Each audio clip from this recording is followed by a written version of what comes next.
बच्चों, आज हम लोग देखते हैं जो बौद्ध धर्म है इसके उप संप्रदाय। तो यहाँ पर आप देख रहे हैं कि जो उप संप्रदाय लिखे गए हैं इसके 3 भाग किए गए हैं।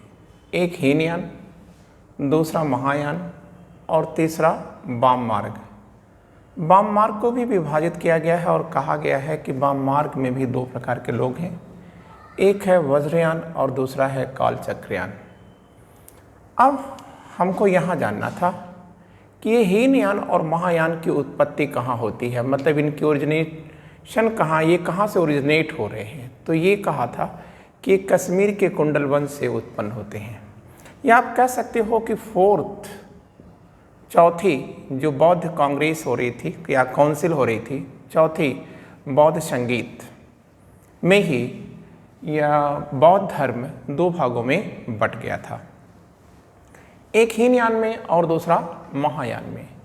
अब ये क्यों बटा, तो उसका रीजन है वैचारिक मतभेद हैं, और ये जो वैचारिक मतभेद हैं ये किस बात पर हैं, तो वही आपको जब देखेंगे तो इन दोनों में अंतर हो जाएगा और दोनों के विभाजन का कारण भी हो जाएगा।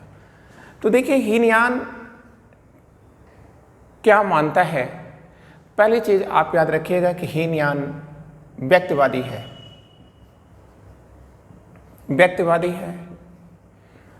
और यहां भी हम बता दें तो फिर आसान हो जाएगा आपके लिए समझाना है। दूसरा जो इसमें अगर आप आ जाएं तो यह समुदायवादी है, समुदायवादी है। तो इसका मतलब आपको यहां समझने की जरूरत है। देखिए, ये व्यक्तिवादी है, इसके कहने का मतलब क्या हुआ। हीनयान का कहना है कि ज्ञान पाना या मोक्ष पाना ये निजी पौरुष का परिणाम है, और फिर ये कह रहा है कि अगर आपको निर्वाण मिल जाता है या ज्ञान मिल जाता है, आप ज्ञानी हो जाते हैं, तो बस आप अपने तक ही सीमित रहिए। लेकिन ये उल्टी बात कर रहा है, इनका उल्टा कह रहा है। ये कह रहा है कि महायान कह रहा है कि नहीं, एक व्यक्ति जब ज्ञानी हो जाए तो उसे औरों को भी ज्ञानी बनाना चाहिए। इसका मतलब ये है कि यह समुदायवादी है और यह व्यक्तिवादी है। एक चीज आप याद रखिएगा यहाँ, और वो ये है कि इसकी साधना बहुत कठोर है, साधना कठोर है, और इसकी साधना यह उदार है। आप कह सकते हैं ये भिक्षुओं का है, भिक्षुओं और भिक्षुड़ियों के लिए है, और यह जाहिर सी बात है कि उदार है। तो इसका मतलब यह है कि यह गृहस्थों के लिए है, इसको गृहस्थ भी आसानी से कर सकते हैं। अब तीसरी अगर हम बात करें तो इसका आदर्श क्या है। इसका आदर्श है अहरत या पूज्य, और इसका आदर्श क्या है। आप कहेंगे सर इसका आदर्श बोधिसत्व है, बोधिसत्व है। मतलब बोधिसत्व क्या है, आप कहेंगे ज्ञान पाने के बाद दूसरों को अपने जैसा बनाना ही बोधिसत्व है। और अब हमें एक चीज और जानना है, वो क्या जानना है, तो आप याद रखिएगा कि ये लोग बुद्ध को क्या मानते हैं, मतलब हीनयानी लोग बुद्ध को क्या मानते हैं। आप कह सकते हैं एक महापुरुष मानते हैं, महापुरुष मानते हैं। और ये लोग क्या मानते हैं, आप कहेंगे ये देवता मानते हैं। और जब इन्होंने देवता मान लिया तो यहीं से इन्होंने मूर्ति पूजा शुरू कर दिया, मूर्ति पूजा शुरू कर दिया। और बच्चों, यह चीज़ आप हाईलाइट कर दीजिएगा और यह लिख लीजिएगा अपने नोट्स में, दिमाग में लिख लीजिएगा कि बुद्ध दुनिया के पहले व्यक्ति हैं जिनकी मूर्ति बनाकर उपासना की गई है। फिर से आप ध्यान दीजिएगा, बुद्ध दुनिया के पहले मानव हैं जिनकी मूर्ति बना करके उपासना की गई है। और फिर आप याद रखेंगे कि इनकी मूर्ति पूजा के कारण ही 2 प्रकार की कला शैलियों का विकास होता है। एक कला शैली कौन है? गांधार है, गांधार कला शैली, और दूसरी है अमरावती कला शैली। ये उत्तर पश्चिम में विकसित होती है और यह दक्षिण में विकसित होती है। मतलब आप कह सकते हैं कि दक्षिण पूर्व में विकसित होती है। अमरावती आंध्र प्रदेश की राजधानी है। ठीक है, तो अब हमारे सामने एक बात और है, क्या कि ये जो बोधिसत्व हैं हम लोग इनके बारे में भी जान लें, तब हम लोग आगे बात करते हैं। तो देखिए, ये जो बोधिसत्व हैं इनकी कुल संख्या 24 है। 24 बोधिसत्व है। मतलब बुद्ध का पुनर्जन्म ही बोधिसत्व है। बोधि मतलब ज्ञान और सत्य का मतलब तत्व। ज्ञान का तत्व पाने के बाद जो दूसरों को अपनी जैसा बनाना चाहे वही बोधिसत्व है। क्लियर? अब एक चीज देखिए, ये जो बोधिसत्व हैं 24 हैं, लेकिन हम यहाँ कुछ बोधिसत्वों का नाम लिखते हैं। क्लियर? तो पहला बोधिसत्व हम लिख रहे हैं, वो उनका नाम है अवलोकितेश्वर।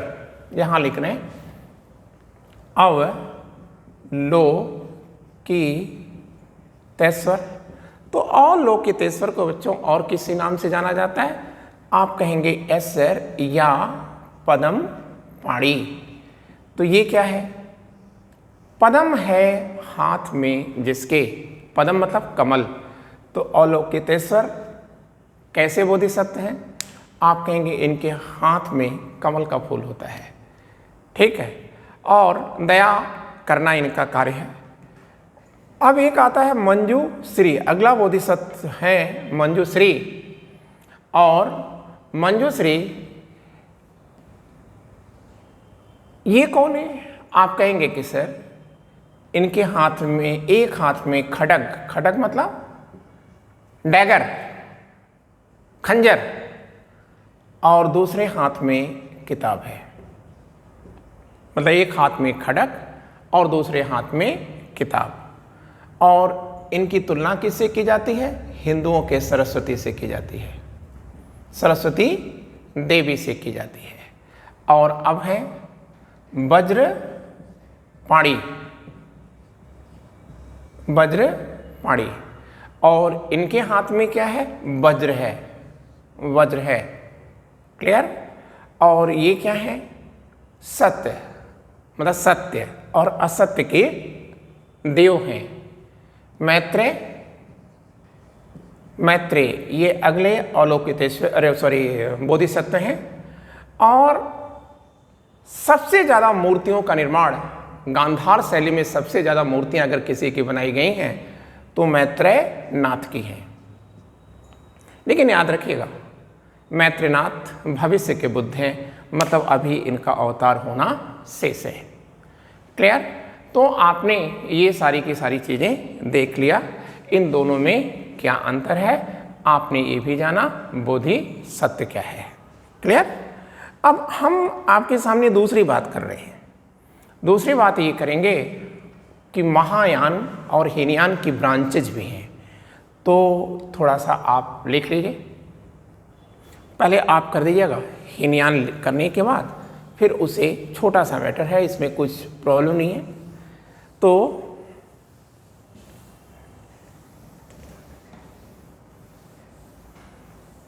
अब आप देखें कि जो हीनयान है, हीनयान, तो हीनयान के भी सबसेक्ट हैं। मतलब इस सबसेक्ट के भी सबसेक्ट है। मतलब हीनयान को भी 2 भागों में ये बट गया आपस में। हीनयान भी कौन कौन में? वैभाषिक, वैभाषिक, और किस में बटा?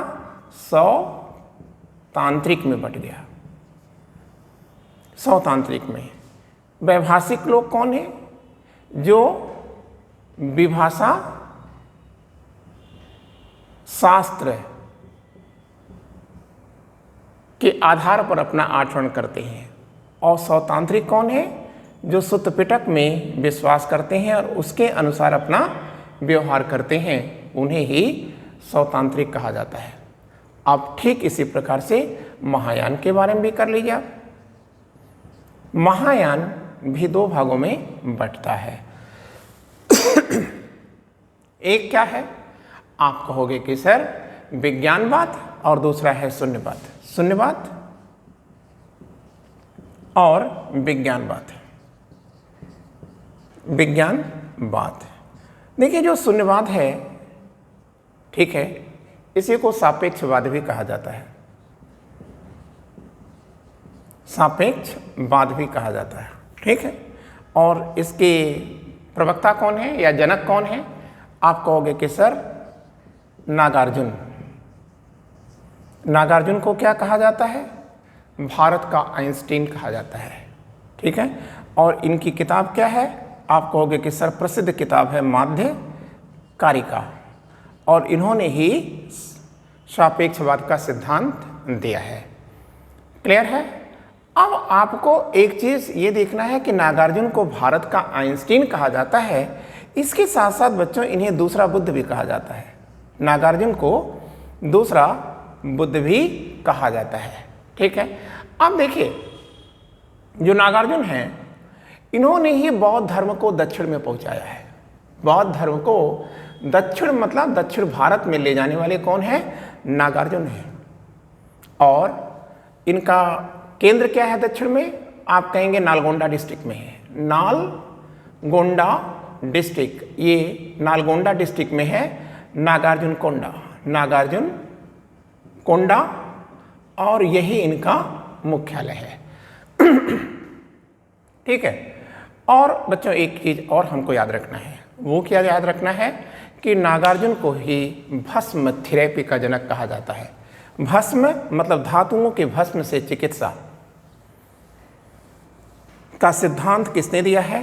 तो आप कहेंगे नागार्जुन ने दिया है। मतलब ये एक उच्च कोटि के चिकित्सा शास्त्री थे, और यह है भस्म थेरेपी के जनक माने जाते हैं। क्लियर ना?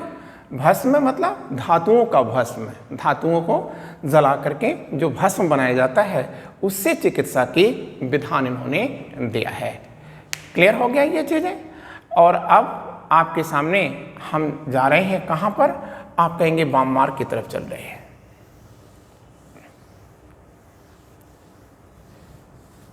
तो ये देखिए, ये जो वाम मार्ग है, ये बौद्ध धर्म को पतन की ओर ले जाएगा। लेकिन बौद्ध धर्म के पतन की कहानी कहाँ से शुरू हुई थी? कश्मीर के कुंडलबंद से शुरू हुई थी, जब संस्कृत भाषा में प्रवचन किए गए और संस्कृत में ही किताबें लिखी जाने लगीं। तो संस्कृत ने बौद्ध धर्म के पतन का मार्ग कैसे बनाया? जाहिर सी बात है कि संस्कृत अपर क्लास की या उच्च वर्ग की भाषा थी, और जब ये उच्च वर्ग की भाषा है संस्कृत, तो ऐसी स्थितियों में एक बात उत्पन्न होती है बच्चों। वो क्या बात उत्पन्न होती है? देखिए, जब ये उच्च वर्ग की भाषा है तो इसका मतलब है कि नीचे का व्यक्ति इसे जानता नहीं, और जब नीचे का व्यक्ति या निचले वर्ग का व्यक्ति इसे नहीं जानेगा तो जाहिर सी बात है उसे जैसे लोग समझाएंगे वैसा समझेगा। और दूसरी बात यह है कि जब वो गलत समझेगा तो गलत तरीके का प्रयोग करेगा, और फिर क्या होगा कि बौद्ध धर्म आम लोगों से दूर हो जाएगा और वह कुछ लोगों के हाथों में सिमट करके रह जाएगा। और जाहिर सी बात है ये कुछ लोग कौन हैं? तो आप याद रखेंगे, ये है धर्म के व्यापारी बनेंगे। तो आइए हम लोग देखते हैं वाम मार्ग। तो वाम मार्ग में आपने देखा कि हमने पहले से लिख रखा है कि वाम मार्ग, या कर लीजिए आप इसको, या यहाँ इधर कर लेते हैं, तांत्रिक बौद्ध। तांत्रिक बौद्ध, इसका क्या मतलब हुआ? तांत्रिक बौद्ध या वाम मार्ग मतलब तंत्र मंत्र, जादू टोना भूत पिशाच, मतलब जिस चीज का विरोध करते हुए बुद्ध का उदय हुआ था, आज उसी चीज को अपना लिया गया। मैंने अभी आपसे कहा कि संस्कृत आई तो यह कुछ लोगों तक सीमित हो गया। अब ये कुछ लोग अपने अनुरूप बौद्ध धर्म की व्याख्या करेंगे, और आप देखिए ना, ये सब चीज डाउनफॉल की तरफ बढ़ेगा। तो तांत्रिक का मतलब आप समझ गए, लेकिन आप याद रखिएगा इस तांत्रिक बौद्ध का विकास कहाँ होता है?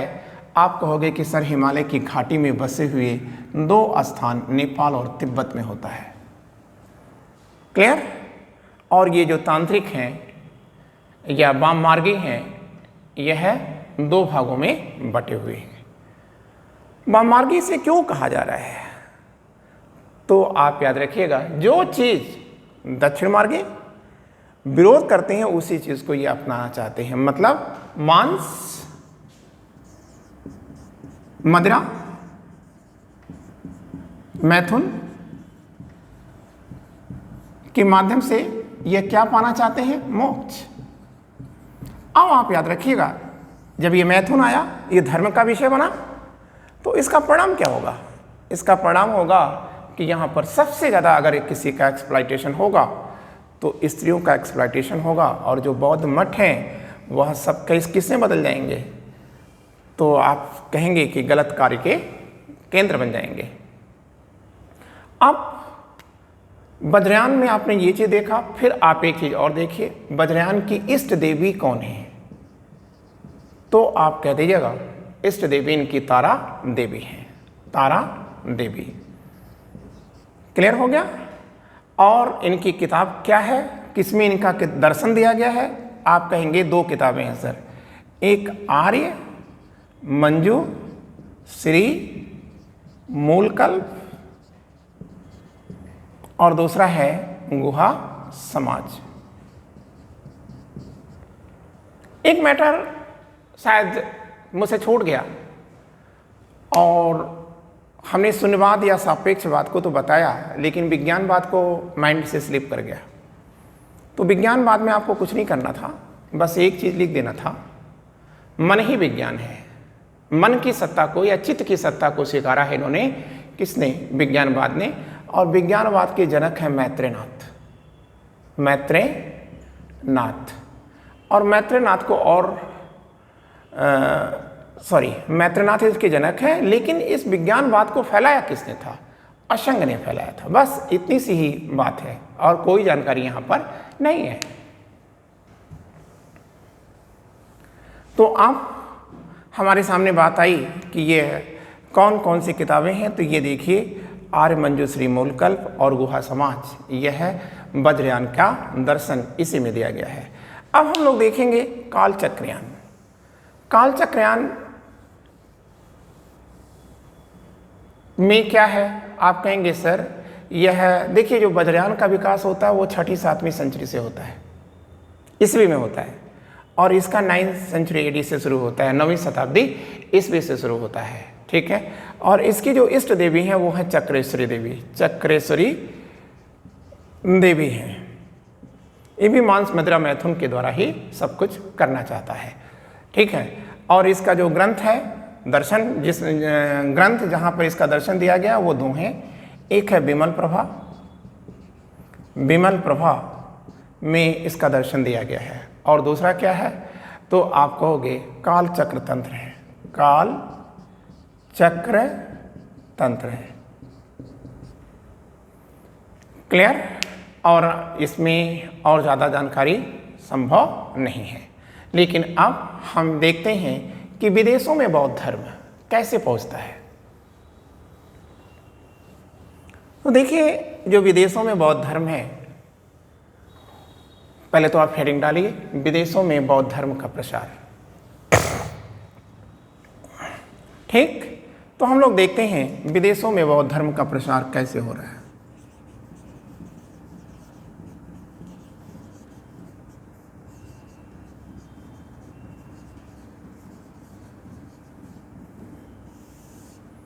तो फर्स्ट चीज आपको याद रखना है कि धार्मिक मिशनरी बनाने वाला पहला व्यक्ति कौन है? अशोक है, सम्राट अशोक। अब प्रश्न आता है कि अशोक बौद्ध धर्म को फैलाने के लिए इतना उत्सुक क्यों है? यहां पर प्रश्न आता है ना कि ये अशोक इतनी, उनकी रुचि क्या है भाई, क्यों आप फैलाना चाह रहे हैं? तो आप याद रखिएगा, क्योंकि अशोक ने माना था कि बौद्ध धर्म एक नैतिक धर्म है, एक व्यवहारिक धर्म है और इसके साथ साथ मानवीय भी है। इसके द्वारा मानवता की सेवा की जा सकती है, ठीक है, और व्यक्ति को अंधविश्वास और कर्मकांड तथा पाखंडों से दूर किया जा सकता है, ठीक है। और जो संघर्ष होते हैं, मैंने आपको कई बार कहा है, ठीक है, कि देखिए दुनिया में चाहे जितनी भी युद्ध लड़े गए हों उसमें उतने खून नहीं गिरे जितना कि इस धर्म ने खुद अकेले पी लिया है। तो उनका ये कहना था कि धर्म से जो है, जो विविध धर्म हैं, ये धर्म मानववाद की बात नहीं करते, ये तो अपने धर्म की बात करते हैं और अपने धर्म की श्रेष्ठता के नाम पर एक नफरत को जन्म देते हैं। और ये नफरत के कारण जो है समस्याएं उत्पन्न होती हैं, राजनीतिक समस्याएं उत्पन्न होती हैं, सामाजिक समस्याएं उत्पन्न होती हैं, मतलब हर प्रकार की समस्याएं उत्पन्न होती हैं। इसलिए अशोक क्या चाहते थे, एक ऐसे धर्म की कल्पना करना चाहते थे जिसके द्वारा संघर्ष समाप्त हो जाए। इसलिए अशोक ने क्या किया था, बौद्ध मिशनरियाँ बनाई थी और इन मिशनरियों के द्वारा जो है इन्होंने अपने अपने धम्म दूत भेजे थे। तो अशोक के काल में 250 ईसा पूर्व में तीसरी बौद्ध संगीत हुई थी और 248 बीसी में या ईसा पूर्व में, ठीक है, अशोक के बेटे महेंद्र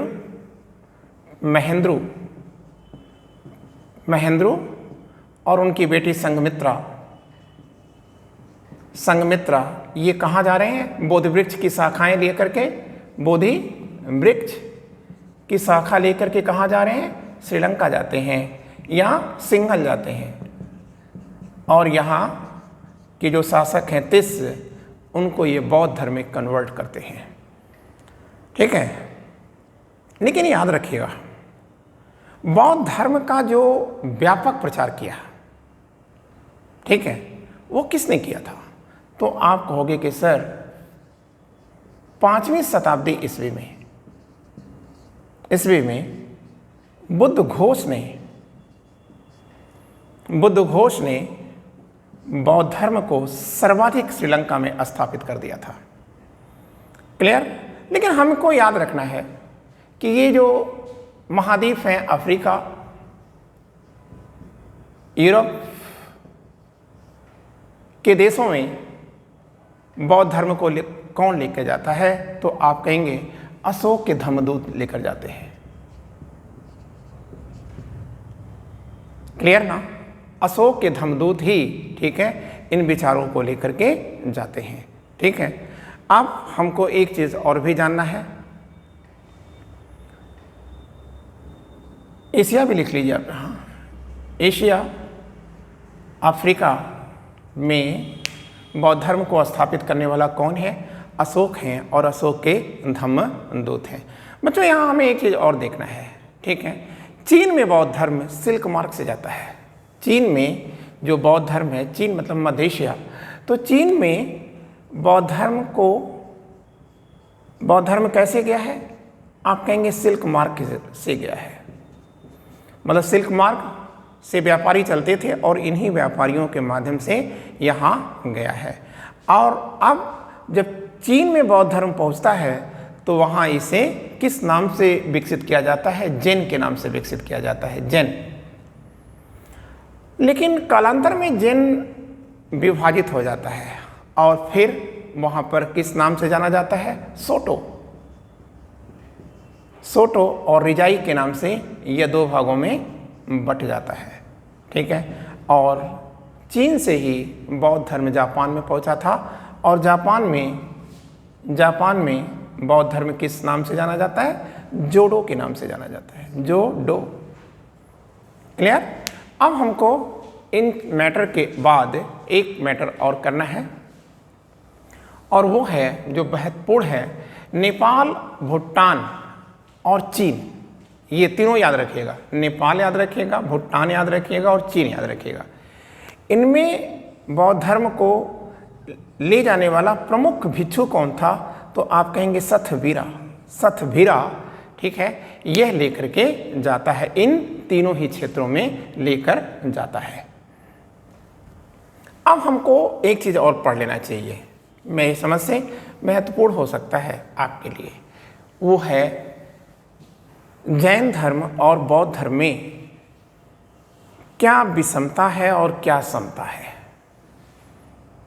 ठीक है, तो हम बच्चों की तरह से जानते हैं, लेकिन हमें एक चीज़ और कहना चाहिए था, वो मेरे माइंड से स्लिप कर गया, आप उसे कर लीजिएगा। और वो है पॉइंट कि तिब्बत में बौद्ध धर्म को किस नाम से जाना जाता है। तो आप कहेंगे सर तिब्बत में बौद्ध धर्म को, ठीक है, लामा के नाम से जाना जाता है। क्लियर ना? और अब आइए हम लोग शुरू करते हैं। क्या बौद्ध और जैन धर्म में, पहले तो हम लोग देखते हैं समता क्या है, इनमें समता क्या है, किसमें, जैन धर्म में और बौद्ध धर्म में क्या समता है। उसके बाद तब हम लोग देखते हैं विषमता क्या है। ठीक है ना? यहां हम लिख देते हैं समता। ठीक है, इनमें क्या समता है। तो पहली बात आप याद रखिएगा, जैन और बौद्ध धर्म में समता को पहली बार किसने स्थापित किया था। तो आप कहिएगा सर समता को पहली बार स्थापित किया था मोनियर विलियम्स ने। मोनियर विलियम्स नामक विद्वान ने, ठीक है, जैन धर्म और बौद्ध धर्म में समता को देखा था। तो एक खास बात आप याद रखिएगा, बौद्ध धर्म का उदय और जैन धर्म का उदय, इन दोनों का उदय किसके विरोध में हुआ है। आप कहोगे कि सर वैदिक धर्म के विरोध में हुआ है। मतलब अगर वैदिक धर्म में कर्मकांड, अंधविश्वास, पाखंड न होते तो शायद यह दोनों अनिश्वरवादियों का उदय भी न होता। दोनों में दूसरी समता यह है कि दोनों ने वेदों को सत्य नहीं माना, ईश्वरी भी नहीं माना, सब मानवीय माना और सब बनावटी माना। ठीक है, और दूसरी बात यह है दोनों ही ईश्वर को नहीं मानते हैं, ये भी बड़ी बात है, ये भी समता है। और एक बात ये देखिए कि दोनों ही क्षत्रिय हैं और दोनों ही राजकुमार भी हैं, क्षत्रिय भी हैं और दोनों राजकुमार भी हैं। और अगली समता क्या है, दोनों इस दुनिया को दुखमय मानते हैं, दोनों ही इस दुनिया को दुखमय मानते हैं और इसी दुख का समाधान खोजते हुए नजर आते हैं। एक और पॉइंट आप याद रखिएगा, दोनों ने पशु बलि का विरोध किया है, दोनों ने पशु बलि का विरोध किया है और दोनों ही चाहते हैं, ठीक है, हिंदू धर्म का सुधार करना या वैदिक धर्म का सुधार करना चाहते थे। दोनों नहीं चाहते थे कि उनके नाम पर कोई धर्म चलाया जाए, अपितु दोनों चाहते थे कि वह वैदिक धर्म और हिंदू धर्म का, वैदिक धर्म या हिंदू धर्म का सुधार किया जाए। ठीक है, अब दोनों की एक खास बात है कि दोनों त्रिरत्न में विश्वास करते हैं, त्रिरत्न में ये विश्वास करते हैं। और एक पॉइंट आप और याद रखिएगा, बस इसी के साथ इसे खत्म कर दीजिएगा, दोनों ने अपने विचारों के प्रसार के लिए संघ का निर्माण किया था। तो आपने ये देखा मोनियर विलियम्स को, और मोनियर विलियम्स ने, ठीक है, यह समता दिखाया था। लेकिन मोनियर विलियम्स ही हैं जिन्होंने पहली बार विषमता को भी दिखाया था। तो आइए देखते हैं विषमता क्या है दोनों में, किसमें, बौद्ध और जैन में विषमता क्या है, मतलब अंतर क्या है। तो बच्चों देखो, पहला जो अंतर आएगा, ठीक है, अहिंसा पर आएगा, अहिंसा। तो देखिए जो बुद्ध की अहिंसा है ये मध्यमार्गी है, और इनकी क्या है, आप कहेंगे ये अति अहिंसावादी है। ठीक है, और इनकी अहिंसा दो भागों में बटी हुई है, गृहस्थों के लिए अलग है और गृह त्यागियों के लिए अलग है। दूसरी बात आप याद रखिएगा, आत्मा में अंतर है। बुद्ध आत्मा को नहीं मानते, बुद्ध नहीं मानते, और यह कण कण में, जैन किसमें, कण कण में आत्मा का वास मानते हैं, चाहे निर्जीव हो व सजीव हो, सब में वह मानते हैं। और एक आचार संहिता में अंतर है, संहिता में। बुद्ध अष्टांगिक मार्ग और 10 शील, अष्टांगिक मार्ग और 10 शील को व्यक्ति की आचार संहिता में शामिल कराना चाहते हैं, जबकि महावीर स्वामी या जैन ये त्रिरत्नों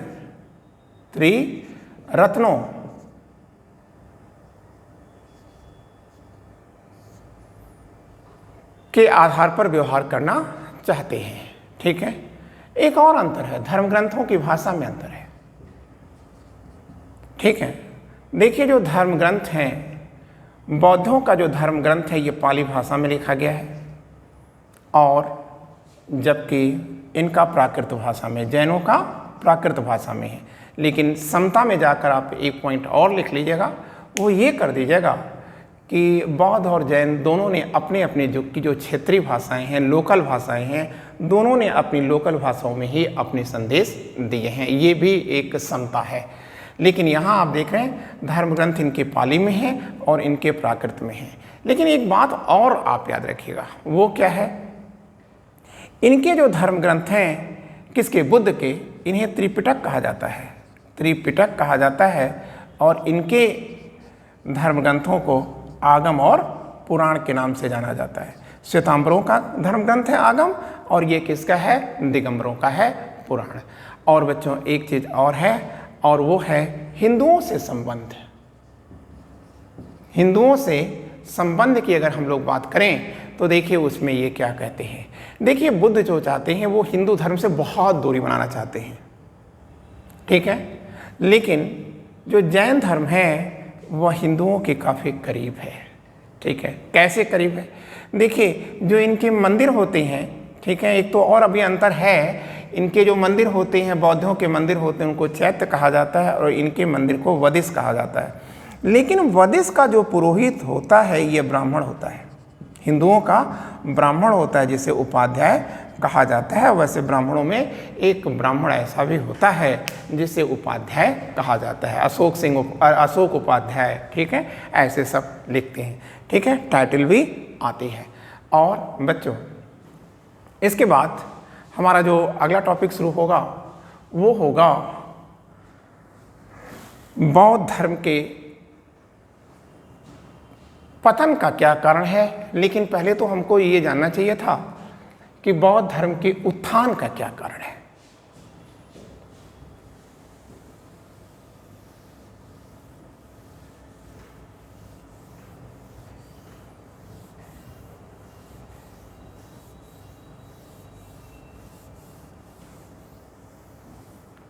या मैटर लगा हुआ है, इसलिए हम लोग उसी को पहले पढ़ लेते हैं। इनके जो पतन का कारण है वो क्या है, छोटा सा टॉपिक है, क्योंकि अगर हम उत्थान देखेंगे तो लंबा टॉपिक हो जाएगा। तो इनके पतन का क्या कारण है, देखिए आप एक चीज़ याद रखिएगा, ये हम लिख भी दे रहे हैं, मानव शोषण की इबारत, मानव शोषण की जो इबारत है वो बच्चों धर्म की कलम से लिखी जाती है। धर्म की कलम से ही मानव शोषण की इबारत लिखी जाती है। इबारत मतलब सेंटेंस लिखा जाता है, वाक्य लिखा जाता है। और ये गजब का संयोग है या विडंबना है कि हमने अपने धर्म को चाहा, यही हमारी कमी है। क्योंकि ये लोग करते क्या है, अपने चाहने वालों को ही, ठीक है, ऊंच नीच में, अमीर और गरीब में, ठीक है, सुविधा युक्त और सुविधाहीन में, जाति पात में, ऊंच नीच में, ये सब बांट करके और उनको एक्सप्लॉइट करते हैं। ये हमारा धर्म है, हमारा ही नहीं, ये दुनिया का धर्म है। ठीक है, लेकिन आप याद रखिएगा बुद्ध धर्म का उदय कैसे हुआ। बुद्ध धर्म का उदय इसीलिए हुआ क्योंकि वह ये जो धार्मिक सोच थी इसी का विरोध कर रहा था और मानववाद की बात कर रहा था। यही सोच ही बौद्ध धर्म को जन्म देती है और बौद्ध धर्म का उत्थान करती है। लेकिन जैसे जैसे समय बीतता गया वैसे वैसे बौद्ध धर्म में मूर्ति पूजा आती गई। अभी हमने बताया था मूर्ति पूजा लेकर कौन आया। वैसे वैसे बुद्ध ईश्वर बन गए और जब वो ईश्वर बन गए तो इनकी पूजा होने लगी और जब पूजा होने लगी तो यहाँ आडंबर होने लगा, अंधविश्वास होने लगा, फिर यहाँ तांत्रिकवाद आ गया और जब तांत्रिकवाद आएगा तो यहाँ पर भोग, ठीक है, से मोक्ष, भोग से मोक्ष का ये कॉन्सेप्ट आने लगेगा। और उसका परिणाम क्या होगा कि सबसे ज़्यादा एक्सप्लॉयटेशन अभी हमने बताया स्त्रियों का होगा, और जो बौद्ध मठ हैं वह गलत कार्यों के केंद्र बन जाएंगे। दूसरी चीज़ ये आई है कि अशोक के मरने के बाद या मौर्य साम्राज्य के पतन के बाद जो भारत में शुंगों का दौर हुआ, यह शुंगों का दौर जो है या युग ये क्या है, ब्राह्मण धर्म या वैदिक धर्म का पुनर्जागरण का है, दौर है। इसमें किया गया कि जितने भी बुद्ध के अच्छे स्टेटमेंट थे उसे हिंदू धर्म में लागू कर दिया गया, ला दिया गया, और बौद्धों पर अटैक किया गया, ठीक है। तो जब बौद्धों पर अटैक हुआ तो बौद्ध धर्म, ठीक है, शासन और सत्ता के इस आक्रमण का सामना कर पाने की स्थिति में नहीं था, ठीक है। इसके बाद देखिए हुणों का आक्रमण होता है। हुणों के आक्रमण से भी बौद्ध धर्म घायल था, ठीक है। और इसी दौरान, ठीक है, बंगाल में शशांक जैसे लोग होते हैं, और शशांक ने क्या किया था, बोधगया के बोधि वृक्ष को कटवा दिया था, और बौद्धों का, ठीक है, दमन भी तेज गति से शुरू हुआ था पूर्व भारत में, ठीक है। और ये बची खुची चीज़ें रही तो 8वीं 9वीं सेंचुरी में शंकराचार्य आए, और शंकराचार्य ने क्या किया, बुद्ध को विष्णु का अवतार बता करके और 9 अवतारों में इन्हें 10 अवतारों में इन्हें शामिल कर दिया गया, और 9वां अवतार किसका बताया गया, बुद्ध का बताया गया, ठीक है। और इसका मतलब यह है बुद्ध को हिंदू धर्म के एक अंग के रूप में दिखा करके इन्होंने बौद्ध धर्म को बहुत ज़्यादा चोट मारी। यही कारण है कि शंकराचार्य को छद्म बुद्ध या छिपा बुद्ध भी कहा जाता है, छद्म बुद्ध के नाम से भी जाना जाता है। बच्चों एक और भी चीज़ है, अभी ये घायल होकर के चल ही रहा था बौद्ध धर्म की, इस्लाम का आक्रमण हो गया भारत पर, इस्लाम का आक्रमण हुआ, और इस्लाम ने क्या किया, बौद्ध मठों पर और बौद्ध विहारों पर यह तेज आक्रमण करके बौद्धों की संपदा को और उनके सिस्टम को या उनकी व्यवस्था को ध्वस्त कर दिया। और आज बौद्ध धर्म जहाँ से उत्पन्न हुआ था, मतलब भारत भूमि से उत्पन्न हुआ था, परंतु आज भारत भूमि में, ठीक है, यह लगभग लुप्त प्राय है। आज महज ये कुछ राजनीतिक शब्दावली के अतिरिक्त और कुछ नहीं रह गया है। अब हम लोग देखेंगे कि बौद्ध धर्म का उदय बिहार में ही क्यों हुआ और बौद्ध धर्म का उत्थान क्यों हुआ था, ये भी हम लोग दोनों को जोड़ के देखेंगे। लेकिन अगर हम लोग इसमें आज पढ़ना चाहेंगे तो ये बहुत लंबा हो जाएगा, इसलिए हम लोग कल के क्लासेस में देखेंगे।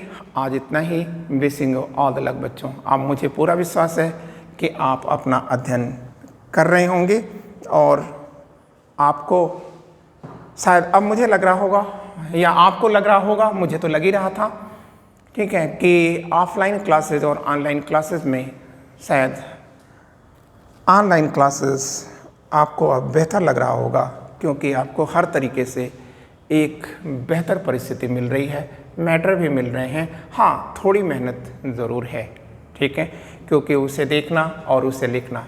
लेकिन आप याद रखिएगा, मैंने शुरू में कहा था कि आसमां पे जाने वाले लोगों को ज़मीन को छोड़ना पड़ता है, रिस्क तो लेना ही पड़ता है। Thank you. Wishing you all the luck बच्चों।